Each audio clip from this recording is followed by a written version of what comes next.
For the month of August, I'm sharing lessons I've learned while healing my gastritis. Lesson number 17.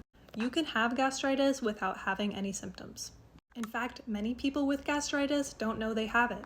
This is also important to remember when you're healing. You can feel good for months and months and still have the gastritis.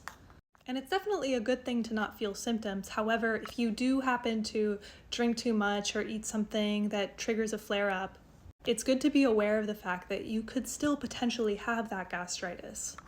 The only way to know for sure if you have fully healed is to get an endoscopy again to confirm that the inflammation is gone. Healing gastritis is more of a spectrum. You're not either healed or unhealed. You are on this continuum of, severity of inflammation. No inflammation being on one end and extreme inflammation being on the other end, but there's a lot of space in the middle for mild inflammation.